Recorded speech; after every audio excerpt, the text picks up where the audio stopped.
యూట్యూబ్లో చూస్తున్న వారికి చేస్తున్నాను.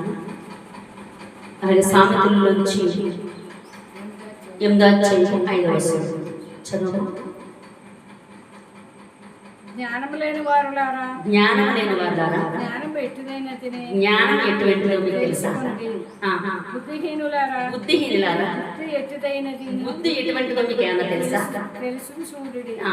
నేను శ్రేష్టమైన సంగతులే కదా చెప్పేది. వినుడి. నా పెదవులు యథార్థమైన మాటలే కదా చెప్తున్నాను. నా నోరు సత్యమైన మాటలు పలుకుచున్నాను. దుష్టత్వము పెదవులకు అసహ్యము. నా నోట మాటలని నీతి గలవి. దేవుడి స్తోత్రం. హల్లెలూయా. ఇక్కడ సామెతల గ్రంథం నుంచి చక్కని మాట దేవుడు చెప్తున్న మాట ఏంటంటే, అక్కడ 8వ అధ్యాయము 5వ వచనం నుంచి చక్కని మాట మనకు అందిస్తున్నాడు.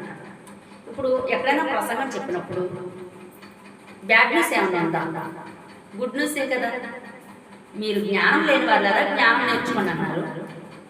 బుద్ధి లేని వాళ్ళారా బుద్ధి నేర్చుకోండి అన్నాడు. ఉపదేశం నేర్చుకోండి, నేను ఉపదేశమైన మాటలు చెప్తున్నాను అన్నారు ప్రభు. మరి ఇలాంటి మాటలు చెప్పడానికి ఎక్కడికెక్కడో మరి ప్రసంగం చెప్పడానికి దైవ సేవకులు మంచి వర్తమానం అందించాలి, చాలా మందిని మార్చాలి, మంచి విధంతో అందరం ఉండాలి అని చెప్పడానికి వెళ్తే అలాంటి వ్యక్తులు మంచి ప్రసంగాన్ని వింటూ ఎంతో మంది బలపరచబడుతుంటే మరి అలాంటి వాడిని ఎంతగా చంపేయడు, పొడిసేయడం, ఇలాగ ఎన్నెన్నో చేస్తూ ఉన్నాం.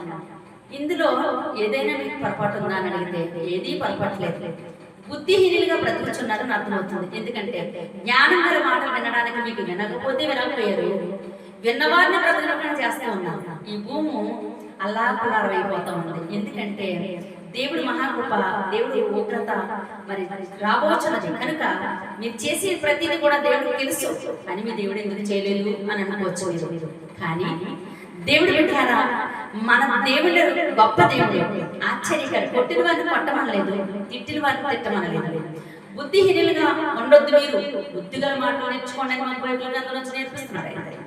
మేము నేర్చుకున్నది కాక సంఘాన్ని కూడా నేర్పించమని ప్రభు చెబుతున్నారు. మరి ఇలాంటి మొత్తమైన మాటలు, ఎంత మరి విలువైన మాటలు, ఇలాంటి వజ్రం లాంటి మాటలు మన క్రీస్తు యేసు ప్రభు వారు చెప్పిన మాటలను బట్టి మనం ఎంతో మంది బోధిస్తూ ఉండగా యూట్యూబ్లో చూస్తున్న ప్రతి ఒక్కరు కూడా ఇంట్లో ఉన్నాయి. మరి ఆలోచిస్తున్న తల్లి, నా తమ్ముడు, ప్రతి ఒక్కరు జ్ఞాపకం చేసుకోవాలి. దేవుడు ఉపమానం ఎటువంటిదంటే బుద్ధి గల వారికి ఏం చేస్తారు, ఇంకా జ్ఞానం ఇచ్చి ఇంకా ముందుకు సాగిపోయేలా చేస్తారు. బుద్ధి లేని వారికి ఏం చేస్తాడమ్మా, అటువంటి వాళ్ళని, జ్ఞానం లేని వారిని ఏం చేస్తాడంటే వదిలేస్తాడు. కాకపోతే ఇప్పుడు మనం ఎలా ఉండాలంటే బుద్ధిగల బిడ్డలుగా ఉండాలి. జ్ఞానం గల ఉపదేశాన్ని, దేవుడి మాటలు వినడానికి మీరు సమర్పించి ఉండండి. దేవుడు రాకరిస్తుంది కనుక అలాగే నేను గుమంతా అంతరైపోద్దా అని అడిగితే మరి దేవుడు సృష్టించింది దేవుడి చిత్తం, దేవుడి ఇష్టం కనుక రాబోతున్న ప్రతిదాన్ని మనం చూస్తున్నాం కనుక ఈ శుక్రవారం ప్రార్థనలో మనందరూ ఎక్కువ ఇచ్చుచున్నది ఎవరి కోసం అని అడిగితే దేవుడు వింటారు. రాష్ట్రం దేశం కోసం ప్రార్థన చేస్తాం, నాయకుల కోసం ప్రార్థన చేస్తాం, ఎమ్మెల్యేల కోసం, ఎంపీల కోసం ప్రార్థన చేస్తాం. మా కోసం మీరు ఎందుకు చేస్తారని మీరు అడగచ్చు, కానీ మా దేవుడు మాకు నేర్పించిన బోధ ఇది. అందుకని మేము చెయ్యాలి. అందరి కోసం చేస్తేనే మాకు దేవుడు దీవెనలు. అందుకని మేము చనిపోయినా మేము భయపడం. ఎందుకంటే దేవుడు అంత సాక్ష్యం అయ్యామని సంతోషపడతాం. కానీ ఆ తండ్రి మరి చక్రవర్తి మనం అందించిన సేవకులు చనిపోతుంటే మాకు చాలా చింతగా ఉందని మీరు అనుకోవచ్చు. మాకు చింత లేదు, సంతోషంగా ఉంది. ఎందుకో తెలుసా, ఎక్కడున్నా మేము కూడా ఒక సమయానికి అక్కడికి వెళ్ళాలి.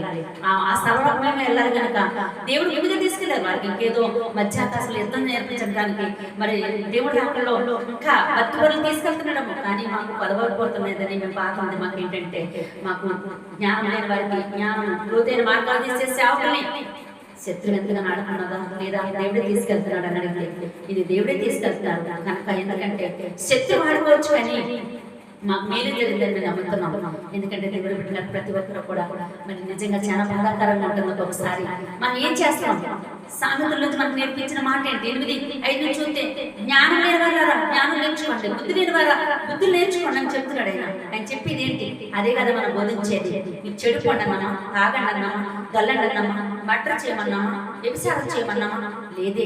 మరి బైబిల్ గ్రంథంలో కొన్ని విషయాలు తీసుకుని వస్తున్నారు చాలా మంది మరి అన్నలు. ఎందుకంటే అవి ఇదిగో వ్యభిచారం చేసింది, లేకపోతే ఇది కొట్టబడ్డది, ఇది కట్టబడ్డది, లేదంటే ఎలా ఉంది అలా ఉంది అని కొన్ని విషయాలు తీసుకుని వస్తున్నారు. అలా లేదది. ఎలా ఉందంటే ఇలాంటి వారిని మార్చాడు అని ప్రభు చెప్తున్నారు ఇక్కడ. ఇలాంటి వారిని మార్చి బైబిల్ గ్రంథాలకు ఎక్కించి మరొకసారి పాపలు అక్కడ ముందుకు నడిపిస్తున్నారని ప్రభు చెప్తున్నారు. కానీ బుద్ధి లేని వారుగా ఉండద్దు. బుద్ధి కలిగి ఆ మాటలేంటో ఉపమానం ఏంటో తెలుసుకోండి. మాతో మాట్లాడు, దేవుడు మీతో మాట్లాడడానికి సిద్ధంగా ఉన్నాడు. ఆయన హెచ్చరిక ఇది. అందరితోనే మాట్లాడాలని అనుకుంటున్నాడు ఆయన. అందరికీ కనిపిస్తున్నాడు.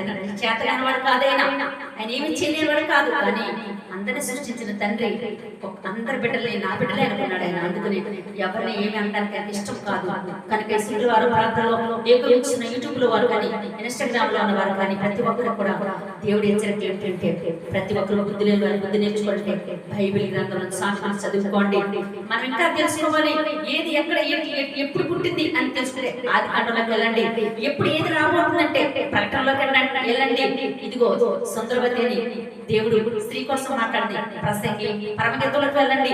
ఇలా మనకు విషయాలు తెలియపరిచి దేవాలయంలో జ్ఞానం నేర్పిస్తున్నాడు. జ్ఞానం నేర్పించి, ఉపమానం నేర్పించి, ఉపదేశాన్ని అనేకులకి నేర్పించమని దేవాలయం మనకి ఇచ్చి ఉన్నారు. కనుక శుక్రవారం ప్రాంతంలో ఇంట్లో కూర్చున్న వారు, ఉద్యోగాలు చేస్తున్న వారు ఇదిగో ప్రతి దాన్ని చూసి మర్చిపోయేవారు కాక పదే పదే ప్రార్థించేవారుగా మనం ఉండాలని తల్లంచుకుంటే ప్రార్థన చేసుకున్నాం. పరిశుద్ధులు ప్రేమ గల మాత్రమే అయా సామెతల గ్రంథం నుంచి చక్కని మాట అందించిన విధానం బట్టి మీకు వందనాలు చెల్లిస్తూ కృప దయ కార్యక్రమం చూపి అయా తండ్రినైనా బలపరచండి ప్రభా. ఏ దాసులు అయితే తండ్రినైనా ఎన్కౌంటర్ చేసి చంపేశారో ప్రభా, వారి కుటుంబాన్ని మీరు దీవించి ఆశీర్వదించి బలపరచండి. ఆ సేవకులను కూడా ప్రభా తండ్రి నీ పని చేయడానికి బలంగా వాడుకోవాలని ప్రార్థిస్తున్నాం. వారికి ఇచ్చిన బిడ్డలు బలపరచని ప్రార్థిస్తున్నాం. నేను చనిపోయిన భయపడి పని లేదు ప్రభా తండ్రి. నీ రాజ్యంలో మేము ఉంటాం నమ్మచ్చున్నాం ప్రభా తండ్రి. అవును తండ్రినైనా దేవానికి వందనాలు. నీ సేవకులు ప్రభా ప్రయాణాలను కాపుతా ఉంచండి. ఫ్లైట్ ఎక్కేటప్పుడు దిగేటప్పుడు దీవించి ఆశీర్వదించండి ప్రభా తండ్రి. అయా నా తండ్రి నీకు వందనాలు చెల్లిస్తున్నాం తండ్రి.